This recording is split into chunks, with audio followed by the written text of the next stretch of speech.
ইসলামী যুব আন্দোলন বাংলাদেশের পঞ্চম জাতীয় যুব কনভেনশন সোহরাওয়ার্দী উদ্যানে অনুষ্ঠিত হয়েছে এবং আপনারা দেখছেন এখানে ইসলামী আন্দোলন বাংলাদেশের নেতাকর্মীর যেই উপস্থিতি, এখানে আমরা দেখছিলাম যে শহীদ মিনারের ঠিক প্রবেশদ্বার থেকে সোহরাওয়ার্দী উদ্যানের প্রবেশদ্বার থেকে যুব আন্দোলন বাংলাদেশের নেতাকর্মীরা ভিড় জমাচ্ছেন এবং ঠিক মঞ্চের সামনে আপনারা দেখছেন এখানে হাজার হাজার নেতাকর্মী রয়েছেন এবং এটি মূলত পঞ্চম জাতীয় যুব কনভেনশন ইসলামী যুব আন্দোলন বাংলাদেশের। এবং চারপাশেই আপনারা যে চিত্রটি দেখছেন এই চিত্রটি মূলত বেলা 12টা নাগাদ শুরু হয় এবং এখানে আজ সকাল থেকে আমরা দেখছিলাম যে যুব আন্দোলন বাংলাদেশের নেতাকর্মীরা এসে জমায়েত হচ্ছিলেন এবং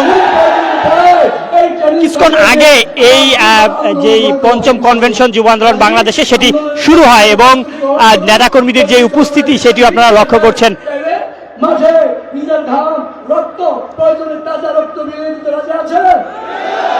আমরা দেশকে এই শক্তিমুক্ত করে থাকবো আর ভারতকে বলবো ভারতের দাদাগিরি আর নয়, দাদাগিরি বন্ধ করেন। 24 ছেলেরা দেখাই দিয়েছে ভারত আমাদের প্রভু নয়। আর বন্ধ হয়ে থাকলে থাকেন, অন্যথায় আপনাদের পাশে আমি আমার কাছে আছি। প্রিয় দর্শক, আপনাদের জানিয়ে রাখি ইসলামী আন্দোলন বাংলাদেশের একটি অঙ্গ সংগঠন যুব আন্দোলন বাংলাদেশ এবং সেই যুব আন্দোলন বাংলাদেশের পঞ্চম জাতীয় কনভেনশন অনুষ্ঠিত হচ্ছে সোহরাওয়ার্দী উদ্যানে এবং এই কনভেনশনকে কেন্দ্র করে আমরা দেখছিলাম যে নেতাকর্মীরা একদিন আগে থেকে এসে জমায়েত হচ্ছিলেন এখানে এবং অনেকে এখানে রাত্রি যাপন করেছেন। তবে আজ 11টার পর থেকে লক্ষণীয় যে এখানে যুব আন্দোলন বাংলাদেশের নেতাকর্মীরা যে হারে এসে জমায়েত হচ্ছিলেন এবং প্রতিটি গেটে আসলে প্রবেশদ্বারগুলোতে আমরা দেখছিলাম যে প্রবেশের যে ভিড় সেটি এখনো রয়েছে এবং আপনারা যে চিত্রটি দেখছেন সোহরাওয়ার্দী উদ্যানে ইসলামী যুব আন্দোলন বাংলাদেশের পঞ্চম জাতীয় যুব কনভেনশন। তোমাদের চুখাঙ্গি বাঙালি ভয় পায় না। আমি আপনাদেরকে আগামী সংসদে রাজপথে অংশ নেওয়ার জন্য অনুরোধ জানিয়ে আমার বক্তব্য শেষ করছি। আসসালামু আলাইকুম ওয়া রাহমাতুল্লাহি ওয়া বারাকাতুহু।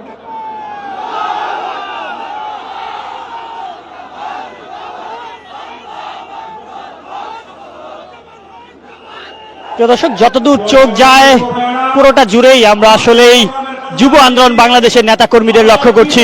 আপনাদের যদি জানিয়ে রাখি আজকের এই যুব কনভেনশন মূলত ইসলামী যুব আন্দোলন বাংলাদেশের পঞ্চম জাতীয় কনভেনশন এবং এই কনভেনশনকে কেন্দ্র করে আমরা দেখছিলাম যে আগে থেকেই মূলত সময়ের আগে থেকেই যুব আন্দোলন বাংলাদেশের নেতাকর্মীরা তারা এই সোহরাওয়ার্দী উদ্যানে এসে জমায়েত হচ্ছিলেন এবং কিছুক্ষণ আগে আসলেই তাদের এই আজকের যেই সমাবেশ সেই সমাবেশটি শুরু হয়, অর্থাৎ আজকের যে কনভেনশন সেটি শুরু হয় মূলত জাতীয় পতাকা উত্তোলনের মাধ্যমে, কোরআন তেলাওয়াতের মাধ্যমে তারা এটি শুরু করেন এবং আপনারা দেখছেন নেতাকর্মীরা এখনো আসছে এবং এসে জমায়েত হচ্ছেন সোহরাওয়ার্দী উদ্যানে যেখানে পঞ্চম যুব কনভেনশন অনুষ্ঠিত হচ্ছে এবং চারপাশেই মূলত উপচে পড়া ভিড় রয়েছে যুব কনভেনশন আজকের যেই কনভেনশনটি রয়েছে এখানে নেতাকর্মীদের। আপনাদের জানিয়ে রাখি ইসলামী আন্দোলন বাংলাদেশের একটি অঙ্গ সংগঠন ইসলামী যুব আন্দোলন বাংলাদেশ এবং সেই যুব আন্দোলন বাংলাদেশের পঞ্চম জাতীয় যুব কনভেনশন আজ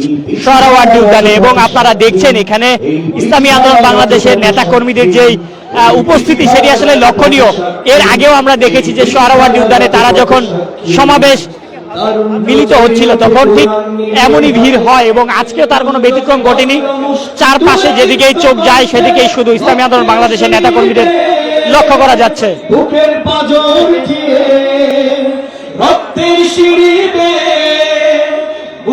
পাজর ছিঁড়ে দেখাও আবার ফের রক্তে আগুন কত বক্ষে, রক্তে আগুন কত বক্ষে তারুণ্য দীপ্ত কাফেলা এখনই সময় হলো যুদ্ধে যাবার।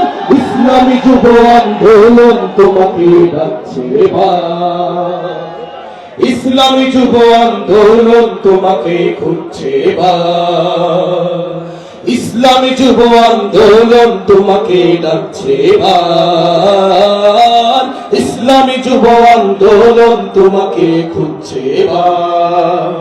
মেধাও মননে চরিত্র গঠনে উন্নত হতে হবে তোমাকে, তোমাকে তোমাকে তোমাকে বিজয়ের উল্লাসে জাগ্রত প্রহরায় পরাজিত করো শত্রুকে, মেধাও মননে চরিত্র গঠনে উন্নত হতে হবে তোমাকে বিজয়ের উল্লাসে জাগ্রত প্রহরায় পরাজিত করো শত্রুকে ধ্বংস প্রাচীর ভেদে দর্শক, ইসলামী আন্দোলন বাংলাদেশের পঞ্চম যুব কনভেনশন, এই কনভেনশনে আমরা আপনারা দেখতে পাচ্ছেন শত শত নেতা কর্মীরা এখানে এসে উপস্থিত হয়েছেন এবং তারা কতটুকু উচ্ছ্বাস সেটি আপনারা লক্ষ্য করছেন। তোমাকে খুঁজছে ইসলামী যুব আন্দোলন তোমাকে ডাকছে ইসলামী যুব আন্দোলন তোমাকে খুঁজছে গাফিলতি ঘুম ভেঙে দেখো যে দিকে দিকে আশাহত জাতি মুক্তির মিছিলে সিপাহ সালার তুমি রুধিয়া দাঁড়াও রণবীর গাফিলতি ঘুম ভেঙে দেখো যে দিকে দিকে আশাহত জাতি অস্থির মুক্তির মিছিলে সিপাহ সালার তুমি রুধিয়া দাঁড়াও রণবীর গাফিলতি ঘুম ভেঙে দেখো যে দিকে দিকে আশাহত জাতি অস্থির। দর্শক, যে চিত্রটি দেখছেন আপনারা আসলে প্রতিটি গেটেই এমন রয়েছে নেতা কর্মীদের আটকে রাখা আসলে সাধ্যের বাইরে হয়ে যাচ্ছে। মানুষের যে ভিড় অর্থাৎ ইসলামী আন্দোলন বাংলাদেশের নেতা কর্মীদের যে উপচে পড়া ভিড় সেটি আমরা দেখছিলাম অনেক আগে থেকে। তোমাকে ডাকছে ইসলামী যুব আন্দোলন তোমাকে খুঁজছে প্রিয় দর্শক, সোহরাওয়ার্দী উদ্যান থেকে সরাসরি আপনাদের দেখানোর চেষ্টা করছি, সাথে রয়েছে আমি নাজমুল ইসলাম। আপনাদের জানিয়ে রাখি, ইসলামী আন্দোলন বাংলাদেশের একটি অঙ্গ সংগঠন ইসলামী যুব আন্দোলন এবং সেই